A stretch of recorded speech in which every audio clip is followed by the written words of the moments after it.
ऊपर से सख्त और कांटेदार, अंदर से चीकू जैसा नरम है ये रामफल। रामफल की कहानी भी है सबसे अलग। गुणों की भरमार है ये रामफल।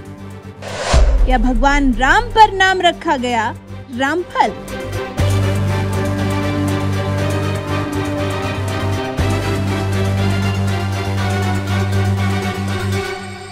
कहते हैं फल सब्जियां खाने से हम हमेशा स्वस्थ रहते हैं, इसलिए रोजाना फल का सेवन करना जरूरी बताया गया है, क्योंकि इसमें कई तरह के न्यूट्रिएंट्स होते हैं जो हमारे शरीर के लिए फायदेमंद होते हैं।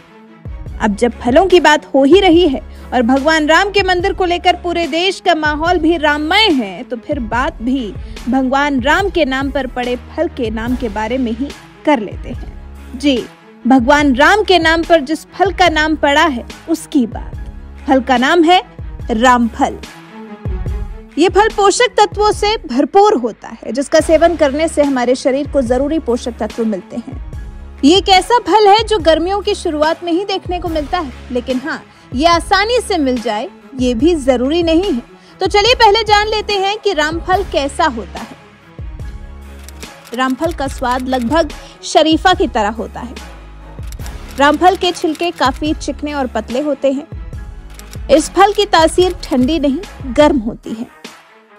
रामफल का पेड़ सीताफल की तरह काफी बड़ा और लंबा होता है। यह आसानी से कहीं भी लगाया जा सकता है। रामफल के पेड़ को ज्यादा देखभाल की भी जरूरत नहीं होती। बाजार में 70 से 80 रुपए किलो के भाव में ये मिल सकता है।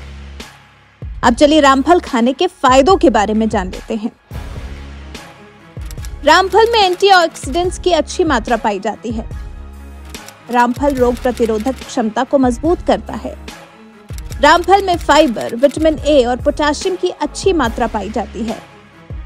डायबिटीज के मरीजों के लिए फल बेहद लाभकारी है। जोड़ों के दर्द से परेशान लोगों के लिए ये औषधि के रूप में काम करता है। कई स्टडीज से पता चलता है कि इस फल में उच्च अमीनो एसिड होता है और इस कांटेदार नाशपाती कैक्टस में फाइबर, मैग्नीशियम और आयरन उच्च मात्रा में पाया जाता है। यह भी माना जाता है कि कांटेदार नाशपाती का सेवन हैंगओवर के इलाज के रूप में भी किया जाता है। मतलब ये हुआ कि ये फल भले ही देखने में छोटा और कांटेदार है, लेकिन ये है बड़े काम की चीज।